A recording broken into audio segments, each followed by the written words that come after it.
Jagtial municipal ఎన్నికలు రసవత్తరంగా మారాయి. కాంగ్రెస్ రెబల్ అభ్యర్థులకు సీనియర్ నేత జీవన్ రెడ్డి ప్రచారం నిర్వహిస్తే బీఆర్ఎస్ ఎమ్మెల్యే సంజయ్ కాంగ్రెస్ అభ్యర్థుల గెలుపు కోసం ప్రయత్నిస్తూ ఉండడం ఇప్పుడు చర్చనీయాంశంగా మారింది. కాంగ్రెస్ వారితో బీఆర్ఎస్ బీజేపీ మెజారిటీ స్థానాలను కైవసం చేసుకునేందుకు ముమ్మరంగా ప్రచారం చేస్తున్నాయి. ఇక ఇంటర్నల్ వార్తో సతమతమవుతున్న కాంగ్రెస్ ఎంఐఎంపై ఆశలు పెట్టుకుంది. 4 పార్టీల హోరాహోరీ పోరులో జగిత్యాల ఎవరికి దక్కుతుంది? జగిత్యాల కింగ్ ఎవరు? హెవెల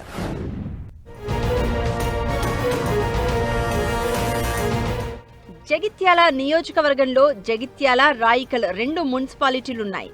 జగిత్యాల మున్సిపాలిటీ పరిధిలో 50 డివిజన్లు ఉండగా రాయికల్ పరిధిలో 12 వార్డులున్నాయి.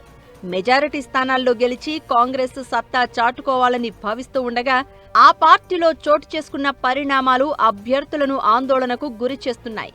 కాంగ్రెస్ సీనియర్ నేత జీవన్ రెడ్డిని కాదని ఎమ్మెల్యే సంజయ్ కుమార్ కు కాంగ్రెస్ టికెట్లు ఇవ్వడంతో ఇద్దరి మధ్య జగడం మొదలైంది. కాంగ్రెస్ బీఫామ్స్ ఇచ్చిన వారికి కాకుండా జీవన్ రెడ్డి రెబల్స్ తరపున ప్రచారం చేస్తున్నారు. ఇక ఎమ్మెల్యే సంజయ్ కుమార్ బీఆర్ఎస్ ఎమ్మెల్యేను అని చెబుతూనే కాంగ్రెస్ అభ్యర్థుల గెలుపు కోసం ప్రచారం చేస్తున్నారు. దీంతో కాంగ్రెస్ కు రెబల్ అభ్యర్థుల భయం పట్టుకుంది. అయితే ఎవరు గెలిచినా కాంగ్రెసే అనుకోవాలా వద్దా అనే విషయంపై క్లారిటీ లేదని చెప్పుకోవాలి.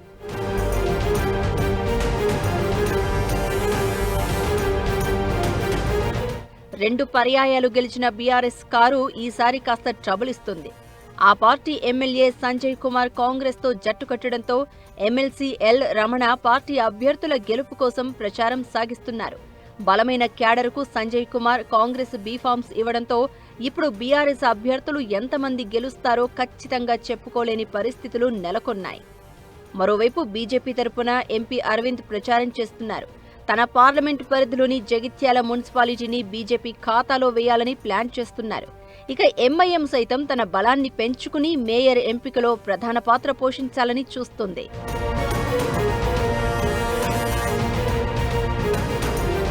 ప్రస్తుతం జగిత్యాల, రాయికల్ మున్సిపాలిటీల్లో ఆయా పార్టీలు ఎన్ని స్థానాలను గెలిచే అవకాశం ఉందనే విషయంలో అనేక అంచనాలున్నాయి.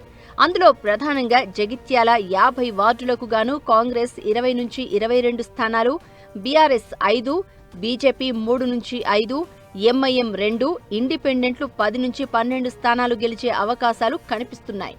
ఓవరాల్గా జగిత్యాల మున్సిపాలిటీని కాంగ్రెస్ చేజిక్కించుకునే అవకాశాలు ఉన్నాయి. రాయికల్ మున్సిపాలిటీలో 12 వార్డులుండగా కాంగ్రెస్ 8, బీజేపీ 2, బీఆర్ఎస్ 1, ఇండిపెండెంట్ గెలిచే అవకాశాలు ఉండగా ఎన్నికల నాటికి క్లారిటీ వచ్చే ఛాన్స్ ఉంది.